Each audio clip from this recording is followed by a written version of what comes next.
Bienvenido, profesor y compañeros. Voy a comenzar hablando sobre la unidad uno, que sería la composición química de los seres vivos. Los seres vivos están compuestos por bioelementos, y estos están clasificados en tres: en primarios, secundarios y oligoelementos, que como podemos ver en este gráfico, los primarios estarían el CHOMS, que sería carbono, hidrógeno, oxígeno, nitrógeno, azufre, que constituyen el 97% de los seres vivos. En secundaria tenemos el magnesio, calcio, sodio, yodo, potasio, cloro, que representarían menos del 3%, y al final tenemos los oligoelementos, que estaría el hierro, cobre y otros metales que tienen funciones estructurales dentro de la molécula de los seres vivos. Los bioelementos están formados por biomoléculas, y dentro de estas biomoléculas se clasifican en inorgánicas, que serían el agua, gases, sales minerales, y orgánicas, que serían glúcidos, carbohidratos, lípidos, proteínas y ácidos nucleicos. Comenzaré hablando sobre las biomoléculas orgánicas, que este serían aquellas que están presentes en los seres vivos, como también en la materia inerte. Generalmente no tienen carbono en su composición, tal como vemos, está dentro del agua, y las sales minerales, las cuales se clasifican en solubles y no solubles, y están compuestos por químicos que se disuelven fácilmente en el agua y se disocian en iones. Y con el agua es una sustancia que está presente en los organismos, y las cuales se realizan reacciones químicas, y es el medio de transporte de sustancias en el cuerpo.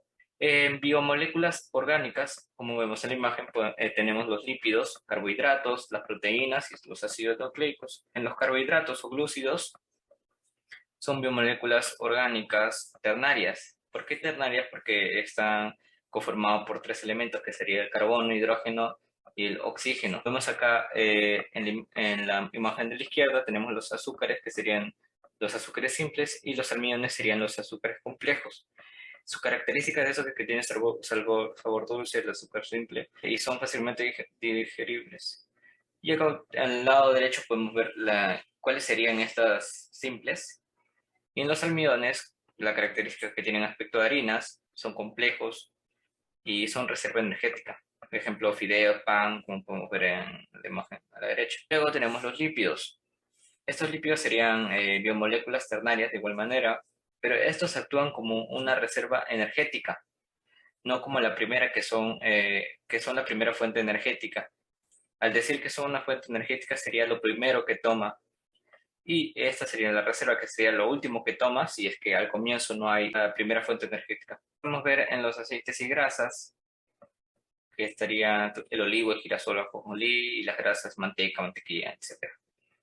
En las proteínas no nos dan energía, como los carbohidratos y los lípidos, y son cuaternarias, que es porque están conformados por el chon, que sería carbono, hidrógeno, oxígeno y nitrógeno. Y su función es construir y reconstruir órganos y tejidos. Y estos están clasificados en dos: en origen animal y origen vegetal, que serían la carne, huevo, almendras y cereales. Ácidos nucleicos. Estos son polímeros biológicos, las cuales son largas las moléculas formadas por nucleótidos unidos. Generalmente están divididos en dos tipos, que sería el ARN, el ácido ribonucleico, y el ADN, el ácido desoxirribonucleico. En el ARN, el ácido ribonucleico estaría formado de una sola cadena, y en el ácido desoxirribonucleico está formada por dos cadenas. Estas moléculas son esenciales para almacenar información genética y hereditaria. Estructura de los nucleótidos, conformado por el fosfato, la pentosa de azúcar y la base nitrogenada, que en el caso que sería un nucleócido, solo sería la pentosa y la base nitrogenada. Realizar la comprensión de la pandemia de coronavirus a través de la visión de la biología general. Culturalmente, los coronavirus son virus esféricos, las cuales están envueltas de una bicapa lipídica y que contiene ARN monocateriano. Este genoma codifica cuatro tipos de proteínas, la cual sería proteína S, M, N y E. La proteína N está en el interior de este virión RNA, y las otras proteínas están asociadas en la envuelta del viral. Esta proteína S forma estructuras que sobresalen en la envuelta del virus, y la cual tiene un dominio con la unión del receptor del virus infectado. Por lo tanto, digamos, esta es una proteína importante para llegar a concluir la infección. Tiene la actividad de la fusión de la membrana viral con el celular, la cual busca la célula para llegar a hacer una infección. Continuando con la exposición, Tenemos a las células, que son la base de cualquier organismo vivo y el tipo de célula que presenten determinará su naturaleza. Por ejemplo, en los humanos es eucarionte, al igual que en las plantas, pero en seres como las bacterias pertenecientes al reino Monera tienen células procariotas. Se diferencian de las eucariotas por la ausencia de un núcleo definido, es decir, la ausencia de las proteínas histonas, que le dan ese carácter no desnudo, y también carecen de organelas. Pero seres como los virus tienen otra estructura que consta de un genoma que puede ser ADN o ARN, pero no ambos a la vez. Este se encuentra envuelta en una cápsula proteica llamada cápside y por varios compuestos de capsómeros que infectan a las células para replicarse y de esta manera es como el SARS-CoV-2 opera, COVID-19. Las células de nuestro cuerpo poseen organelas encargadas de la defensa, como lo es el lisosoma, que está presente, bueno, la enzima que produce es la lisosima que está presente en la saliva y lágrimas. Actúa como una barrera frente a las infecciones, pero su accionar es débil en comparación con los glóbulos blancos. El dogma central de la biología nos dice que el ADN es el responsable de la formación de proteínas, que dicho de otra forma es la manera en la que se expresan los genes, el color de iris, el tipo de cabello, el grupo sanguíneo. Este proceso se lleva a cabo primeramente con la replicación, luego la transcripción y la traducción. Eh, en la que el nucleolo formará el ARN y los ribosomas necesarios para formar las proteínas, junto con el ADN. Las células tienen un mecanismo de replicación muy particular, que intervienen varios compuestos como las topoisomerasas, las helicasas y ADN polimerasa y varios primers. La transcripción es el proceso donde se va a llevar el mensaje del ADN mediante el ARN mensajero, copiando las bases nitrogenadas y reemplazando la timina por el uracilo. El resto de las bases es normal. Y finalmente, en la traducción, los ribosomas van a leer el ARN mensajero y formarán largas cadenas de aminoácidos, puede llegar hasta los 400 o 500 incluso, que darán lugar a las proteínas que nosotros conocemos. Pero en los virus este proceso es diferente. Durante la fase lisogénica, el virus se fijará, penetrará, replicará y se ensamblará dentro de la misma célula. Y el genoma del virus se replicará junto con el ADN normal. Pero si hubiese algún cambio de temperatura, un consumo de drogas, etcétera, el virus entraría en la fase lítica, destruyendo células, afectando órganos y sistemas, y la persona podría presentar síntomas de una enfermedad. Pero yendo más lejos, el proceso de la replicación del ADN está dentro de la fase intercelular, interfase del ciclo celular, en la fase S específicamente. El proceso dependerá del tipo de células que se dividan. Por ejemplo, si son germinativas, el proceso se llamará meiosis y el resto de tipos de células se dividirán por mitosis. La diferencia entre ambas radica en que la mitosis dividirá una célula madre diploide y formará dos células hijas también diploides. Pero en la meiosis, la célula madre diploide formará cuatro células hijas haploides.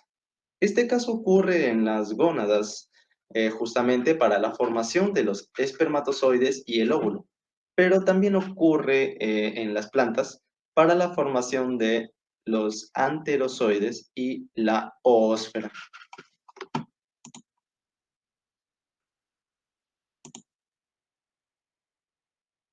Unidad 3. Órganos y sistemas. Nos enfocaremos a la pregunta sobre la comprensión de la pandemia a través de la biología general. Empecemos con el sistema respiratorio. Hablemos primero sobre la respiración y cómo se ve comprometida. Las funciones principales del sistema respiratorio son brindar oxígeno a los tejidos y remover el dióxido de carbono. Estas funciones se pueden separar en 4 componentes, es decir, ventilación pulmonar, difusión de gases entre alvéolos y la sangre, transporte de oxígeno y dióxido de carbono, regulación de la ventilación. Esta enfermedad se caracteriza por la respiración y la tos, por la dificultad de la respiración y la tos, producto de fenómenos inflamatorios a nivel alveolar.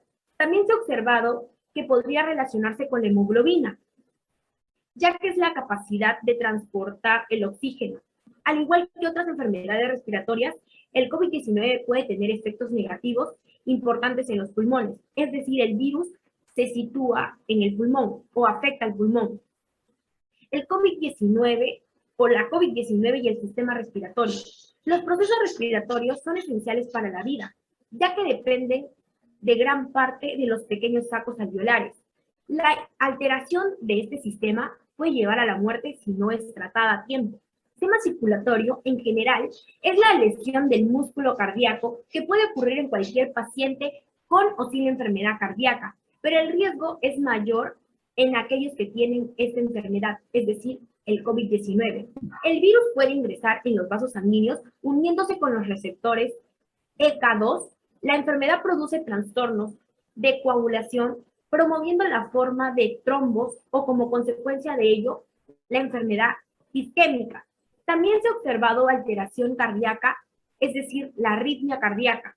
El coronavirus está asociado con una carga inflamatoria que puede inducir inflamación vascular, miocarditis y arritmias cardíacas, que también se puede decir que los pacientes han desarrollado peligrosos coágulos de sangre que causan ataques cardíacos o accidentes cardiovasculares. Digestivo. Los síntomas gastrointestinales pueden aparecer en la fase precoz de la enfermedad, incluso antes del desarrollo de la clínica respiratoria. Los síntomas digestivos reportados en los diferentes casos de COVID-19 coinciden que en las manifestaciones clínicas más frecuentes son la anorexia, la diarrea, las náuseas, los vómitos. En menores medidas, se ha descrito también el dolor abdominal y un sangrado digestivo.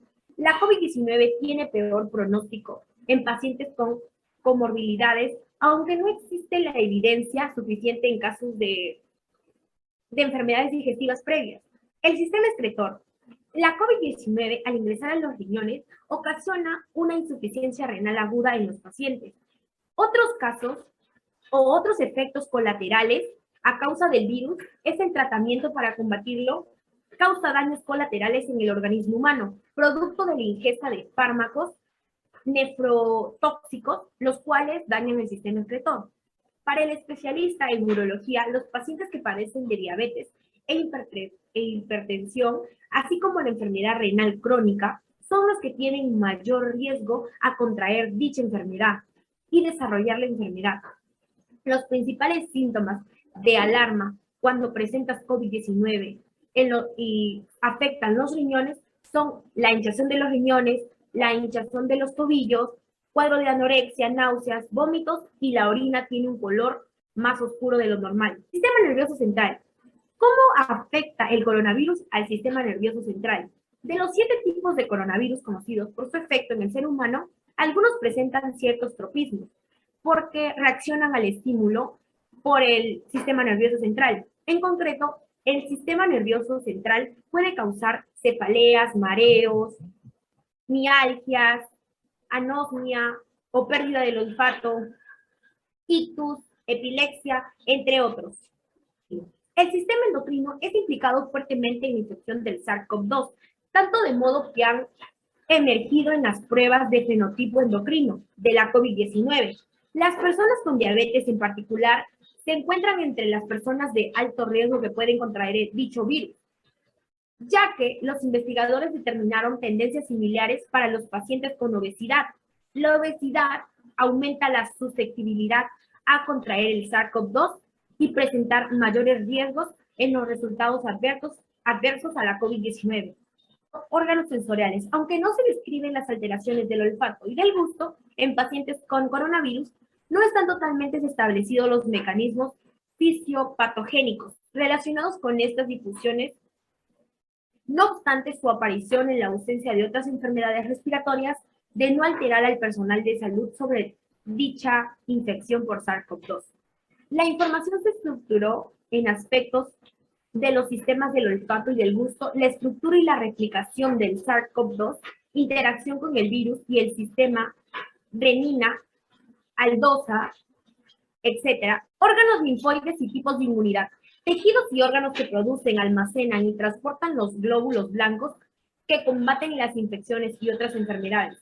El sistema incluye la médula ósea, el vaso, el timo, los ganglios linfáticos y los vasos linfáticos. Los vasos linfáticos se ramifican como los vasos sanguíneos por todos los tejidos del cuerpo. Una comprensión profunda de la memoria inmunitaria frente al SARS-CoV-2 requiere la evaluación de diversos componentes, incluidas las células B, las células TCD8+, y las células TCD4+, ya que estos diferentes tipos de célula pueden tener una cinética de memoria inmunitaria relativamente independiente entre sí. Comprender las complejidades de la memoria inmune al SARS-CoV-2 es la clave para obtener información sobre la probabilidad de durabilidad de la inmunidad protectora contra la reinfección del SARS-CoV-2 y la enfermedad secundaria. Ahora, nos preguntamos, ¿cómo se logra la inmunidad colectiva? Hay dos caminos principales para lograr la inmunidad colectiva de la COVID-19. Por una parte, es la infección, que se puede asociar a la reinfección o las vacunas. Reproductores, fisiología de la reproducción, fecundación, embarazo y parto. Ahora, ¿cómo afecta el coronavirus a la fertilidad y las relaciones sexuales? Ni los óvulos ni los espermatozoides son vulnerables al coronavirus. Sin embargo, las relaciones sexuales no están extensas del contagio, ya que el líquido seminal, que sí pueden ser atacados por el virus. En cuanto a la fertilidad, la pandemia puede tener efectos negativos en la capacidad reproductiva de hombres y mujeres, tanto de manera directa en los órganos reproductores de mujeres y hombres. Los cambios fisiológicos del embarazo hacen que las personas en este estado sean más propensas a tener enfermedades respiratorias en general. Los cambios que sufren es la función cardíaca y pulmonar, así como el sistema inmune, hacen que las personas embarazadas sean más susceptibles a infecciones. Si estás embarazada o esperas estarlo pronto, debes tener más cuidado de lo debido que el promedio de la gente que está con COVID. Si estás embarazada, la pregunta que se hacen muchos, ¿cómo puedes protegerte contra la COVID-19? De acuerdo a la Organización Mundial de Salud, las embarazadas pueden tomar las mismas precauciones que el resto de la población para evitar la COVID-19. Usted puede protegerse lavándose las manos con frecuencia, manteniendo su distancia física con las demás personas, que actualmente es el 1,5 metros de distancia, y evitando lugares con mucha gente. Utilizar mascarilla y evitar tocarse los ojos, nariz y boca. Por otro lado, otra pregunta, si tengo COVID-19, cuando tenga mi bebé recién nacido, ¿nacerá enfermo? Hasta ahora muy pocos bebés nacidos de madres con COVID-19 o con pruebas que salieron positivas han tenido los primeros días de vida a la perfección. Tampoco existen informes publicados sobre recién nacidos que hayan fallecido durante ese estadía en el hospital. En la unidad 4 hablamos todo referido a la genética. Bueno, la genética, la importancia de la genética como ciencia en relación a la pandemia del COVID-19. La genética, la ciencia que estudia la herencia biológica, ha recorrido un largo camino desde Mendel hasta la actualidad.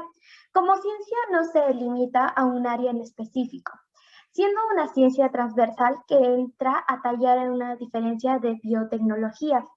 Precisamente con respecto a la pandemia actual, la genética como ciencia ha tenido y seguirá teniendo un papel protagónico en cuanto a la identificación de la enfermedad, el desarrollo de técnicas diagnósticas, la prevención de contagios y la manifestación de casos severos, la elaboración de vacunas y la propuesta y mejora de potencial de tratamientos. En cuanto a la identificación de un nuevo coronavirus, trata que la genética cumple un papel fundamental en la identificación de este tipo de enfermedades, dado que una vez que la sintomatología específica de estas se manifiestan y se alertan las autoridades de la salud en el lugar de brote, es a través de la genética que se identifica la enfermedad como tal, producto del virus específico, como ha sido el caso del SARS-CoV-2, por lo cual la pandemia del COVID-19. En conclusión, la genética es necesaria para la identificación de un nuevo coronavirus. Por otro lado, la genética en cuanto al diagnóstico del COVID-19 no se ha limitado a una técnica, la basada en RT-qPCR, sino que se mantiene a la vanguardia, facilitando la propuesta de nuevas técnicas de diagnóstico rápido, como las basadas en CRISPR, que ya se están probando. Lo referente al diagnóstico, la genética cumple sin lugar a duda un papel fundamental por su sensibilidad, no siendo excluyente, sino adictiva con respecto a otras técnicas. De todas maneras, es una ciencia que permite la aplicación de variantes e innovación que sin duda benefician a la humanidad en cuanto al diagnóstico de la COVID-19. Para prevenir, la genética inmunológica con respecto a severidades de los casos del COVID-19 es otra área a explotar en nuestra lucha contra la enfermedad. De la efectividad de la respuesta inmune se da principalmente por el reconocimiento de los antígenos por receptores celulares T, lo cual es mediado por complejos mayores de histocompatibilidad, que es la MHC. Los alelos MHC, al ser variables entre los individuos y estar bajo constantemente presión selectiva, son los principales candidatos para relacionar con la susceptibilidad genética en las enfermedades infecciosas. Así, la información genética nos ofrece alternativas para prevenir los contagios y sobre todo poder proteger a la población vulnerable, mientras que años atrás el diseño de las vacunas ha sido un proceso sumamente laborioso, costoso y lento. Actualmente, con la ayuda de la inmunoinformática y el modelamiento de proteínas basadas en la información de las secuencias genéticas, la identificación de epítopos de gran inmunogenicidad se realiza a tiempo y a costos considerados menores. En cuanto a la elaboración de la vacuna para el COVID-19, la genética se ha convertido en una herramienta esencial que disminuye grandemente los tiempos y costos de diseño. Esta mejora en el proceso generación de vacunas eficientes nos acerca al próximo mes, a los próximos meses o próximo año que se obtendrá una que se traduzca en el freno definitivo para la actual pandemia.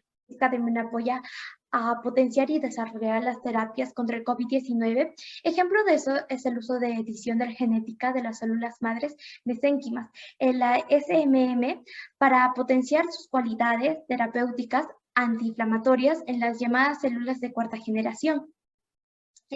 La genética es una herramienta clave para desarrollar de la medicina de precisión en los tratamientos de la COVID-19, aunque aún le falta por resolver muchos desafíos como la identificación de farmacogenes específicos para los nuevos medicamentos. Sigue siendo una rama de la ciencia que nos provee de una gran gama de opciones y potencializadas para optimizar y desarrollar nuevas terapias a su vez.